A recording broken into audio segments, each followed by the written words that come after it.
we're in it to move this industry forward on behalf of borrowers, and working together, we'll get farther down that path.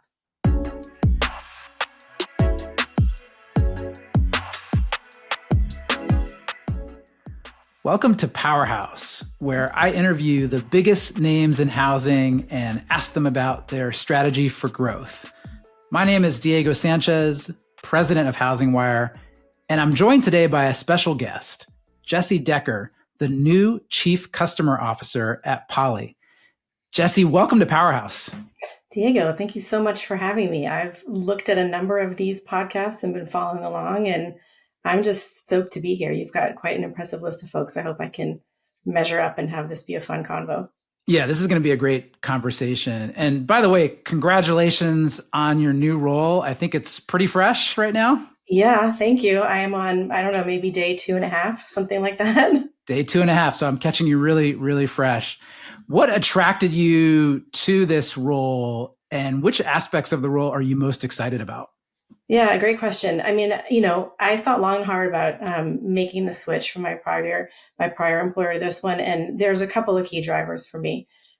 First and foremost, as evidenced by a number of the other folks that have been on this podcast with you, we are really on the cusp of one of the biggest technology shifts that we've seen in this industry in a long time. It's been a long time coming.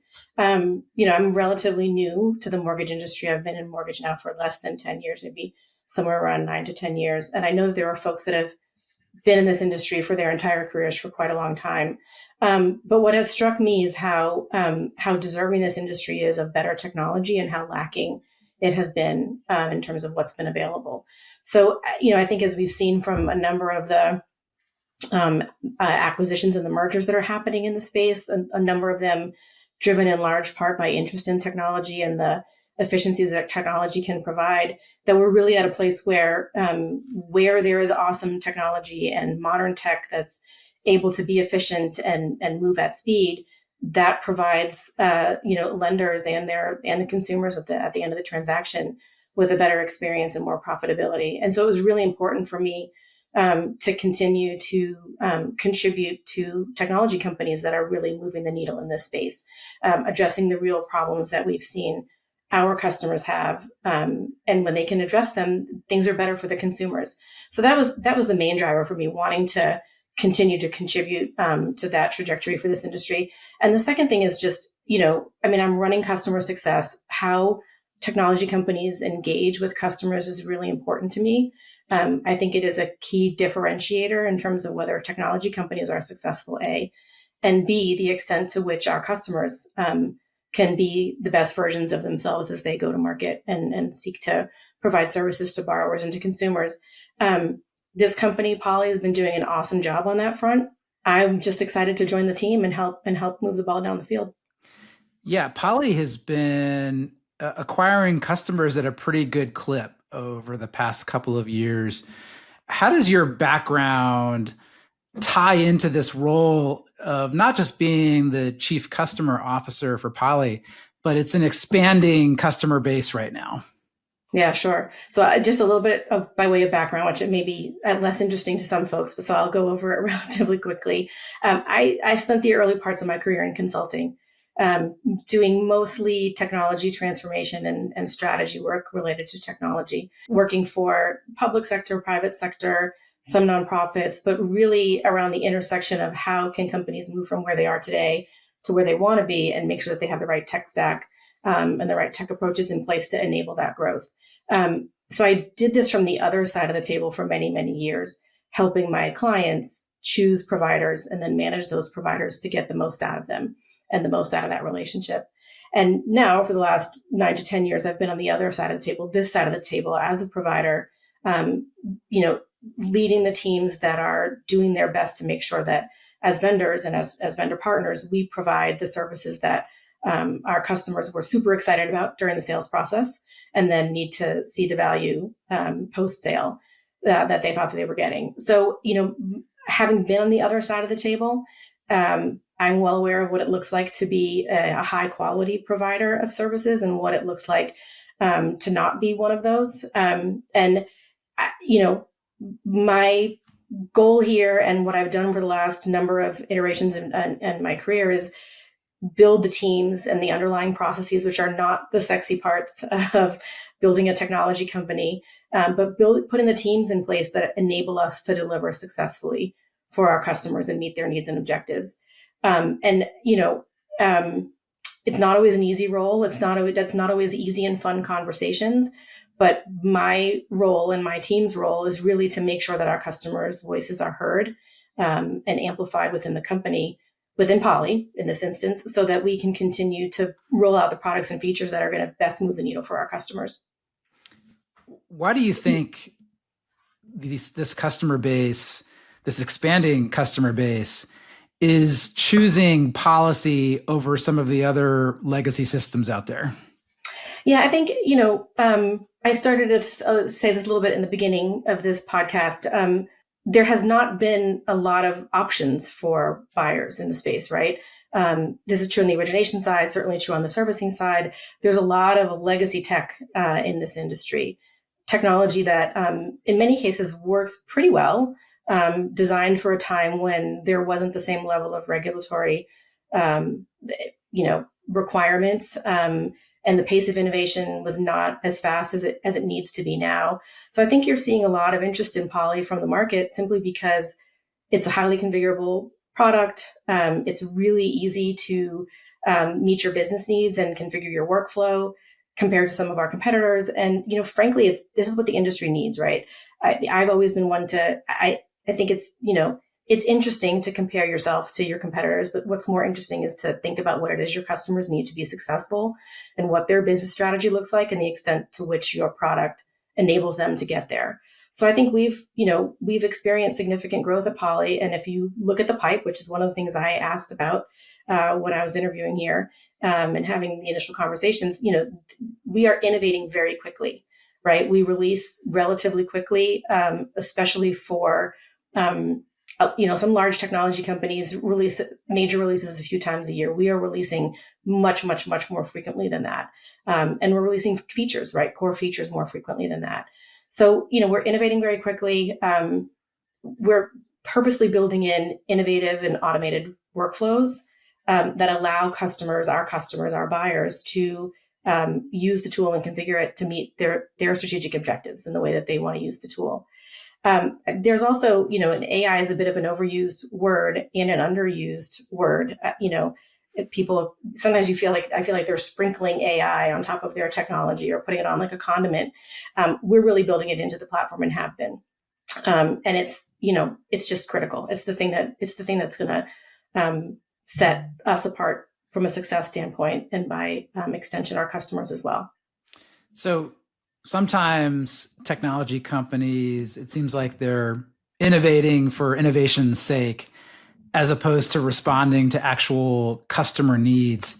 How, in your role, are you going to ensure that product development and engineering at Poly are building things that are what your customers need, as opposed to building for engineers' sake? Yeah, totally fair question. Sometimes there's to put it back to you, sometimes there's a desire to build cool things, right?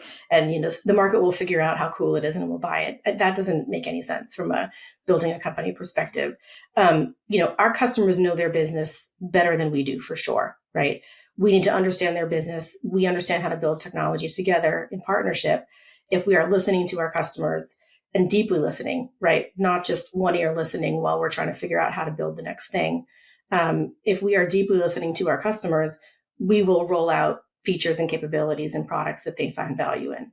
So a key part of my role, this is customer success 101, is bring the voice of the customer into the decision-making process about the product roadmap, right?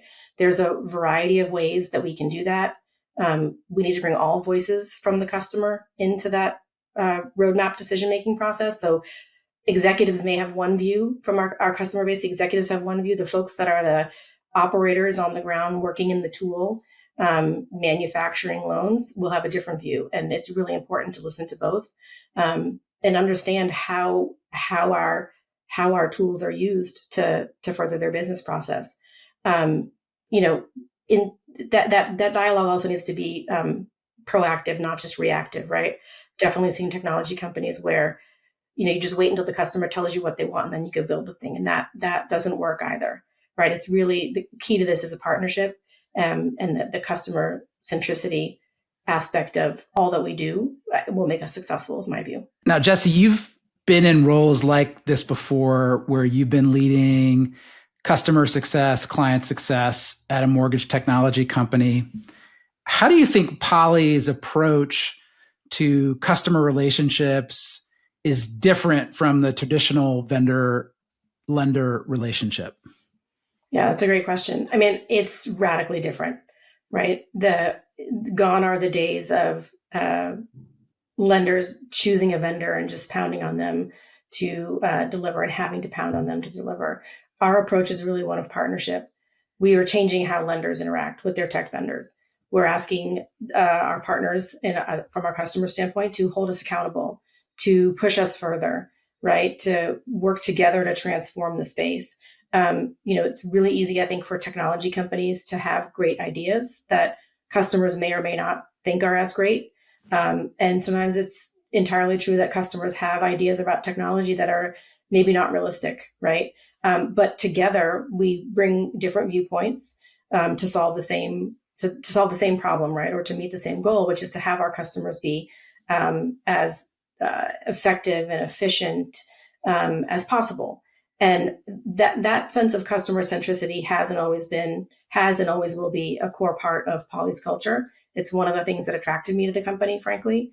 I'm really looking forward to ongoing customer conversations where together we are, moving the ball down the field and pushing the needle in terms of what we really can accomplish together. So I'm sure you asked about the product roadmap as you were, it sounds like they were interviewing you, but you were also interviewing them a little bit, which is Absolutely. The right way to do it from my perspective. What are you excited about in Poly's product roadmap over the next year or so? Yeah, that's a great question. So I'm only on day 2.5, and I'm sure I will be illuminated. I will continue to learn more about what it is we're doing. The team will illuminate me. From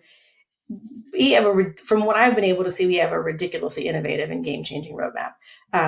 In the product and pricing engine space, we're building new features at an unbelievable pace. Everything we do is focused on delivering an experience for loan officers and for capital markets folks that is, it helps them increase their profitability, helps them be more automated. The extent to which we're building AI into the roadmap is, and delivering on AI capabilities is really amazing. There's also a new product coming to market in the fall that I can't say much about, but that was definitely, I had a, oh, wow moment during the process. This is the kind of energy and the kind of forward thinking focus on delivery that I can get super excited about. And it's why I ultimately, made the call to come here. So you're joining the team of executives that is helping to run Poly. And an important part of being in an environment like Poly, which is still, very much in that startup phase, growing out of that startup phase, but you've got to grow. What are Poly's growth priorities for the next 12 to 24 months? The way I think about this is that you've got to build a strong foundation for growth, which means our customers need to be successful. They need to be happy using our platform. They need to be finding value in it. All of the excitement that they had in the sales cycle needs to have transitioned to them actually realizing the value that they expected to receive. We figure out if we're hitting that mark by having some deep conversations and deep listenings with our customers. But they've got to be happy. They've got to be referenceable. They've got to be willing to talk with their peers at the various industry events and say, hey, we switched over to Poly, and man, that tool has got so much flexibility and so much automation built in and so much AI that we're really finding significant value in it. That enables us to then, offer up some additional capabilities and products that we offer. But we are building out of a roadmap that is very, very innovative, that we are developing in concert with our customers, in partnership with our customers. Our next gen pricing engine is amazing. We've got new features coming out at an unbelievable pace, right? Gone are the days of only one or two major releases a year, we're able to release new capabilities much more quickly. And I think that is a pace of change that the industry and our customers should expect. And frankly, they should expect from all their vendors, and not let antiquated technology stand in the way of them having those higher expectations. Everything that we do at Poly is focused on delivering increased profitability, giving the loan officer awesome experience, and putting in place the automation that reduces costs for our customers. We've got a lot of AI capabilities coming out. And as I mentioned earlier, a new product coming in the fall that I'm really excited about. These are transformational changes, right? And I can't share more than that right now, but looking forward to having lots of fun conversations about all that's coming. Quick follow-up on AI, artificial intelligence. I've seen some of the work that Poly's doing in this area, and I imagine you have as well. What are you most excited about when it comes to integrating AI into the product, as opposed to what you said before, kind of sprinkling it on top? Yeah, I think when you build with AI as a core foundational piece of the thing that you're building, you make different choices about how to structure the user experience, right? And how you think the users of your product are going to be using it on a day-to-day basis. And that's what I see. That's what I see us doing at Poly. I will say this, and this is behind the scenes and maybe not as sexy for everyone. I even look at how we can use AI internally to improve our operations, right? So that when a customer comes to us with a question about a configuration item or how the workflow works, that we're able to give those answers as quickly as we possibly can, because we're using similar AI tooling internally to drive that customer experience and that customer service, right? So to me, it's both sides of the coin, right? It's what we put into the product to make available to our customers, and then what we also use internally to get the responsiveness there and give our customers what they really need. So this has been a great conversation, but we're going to get the chance to talk again in just a couple of weeks. And they're kind of throwing you right in at Poly. You've talked a lot about listening to the customer, being an advocate for the customer inside of Poly. How are you going to do that over the next couple of months? What's your plan for listening to the customer and learning about the customer base at Poly? Yeah, I mean, the easy answer is literally talk to every single customer that we have, and more than once, right? I firmly believe that building strong and deep relationships on the individual level and company to company is what will make us successful and us successful with our customers, and vice versa. I told the team here before I joined that I am a firm believer in really understanding the lay of the land before making ridiculously bold moves, right? There's a lot that Poly has done well that's led to its success to date.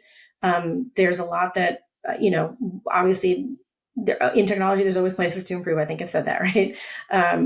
But really it's just talking to customers and listening, probably listening more than talking, and really digging in with our teams and understanding our day-to-day operations, where there are efficiencies that we can gain, right? Where there are opportunities for us to better communicate to and with our customers. It's a two-way street. So I know I answered that question very operationally, but to me, the having a solid underlying operation is what enables you to achieve your long-term strategic goals. One of the things that always stands out to me when I talk to executives at Poly is they talk about customers or clients as partners, as opposed to customers or clients.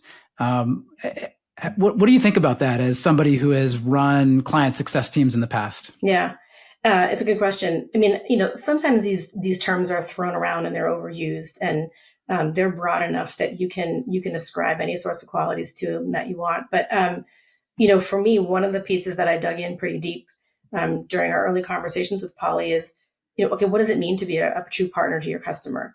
And what it means is really listening, really engaging, and contributing to the raising of the game, the collective game, right? So the bar needs to be higher. When our customers have high, air quotes, high expectations of us, that's great, right? We should have high expectations of ourselves. And together we will articulate what that innovation needs to look like and what the future needs to look like. Like I have said earlier, I think from our respective seats, right, in the technology provider seat and in the lender, mortgage loan manufacturing seat, we know a lot about the different parts of the business, and together we can really be very successful. We can really be very successful together, and that's a true partnership, right? We're not just in it to grow as a company. Our customers are not just in it, for their own bottom line. We're in it to move this industry forward on behalf of borrowers, and working together, we'll get farther down that path.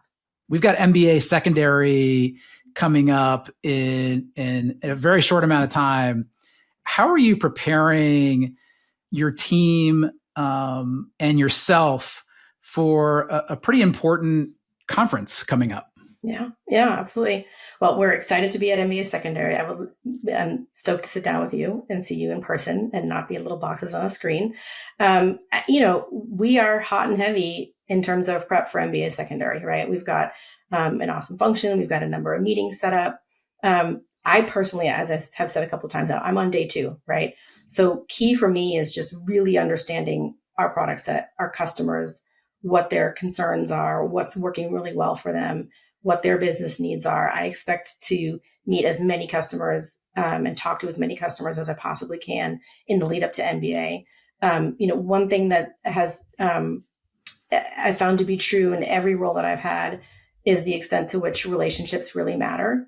When you have a strong relationship, either one-on-one or between two organizations, your ability to speak honestly with each other and share what's going well and what needs improvement, it really opens up.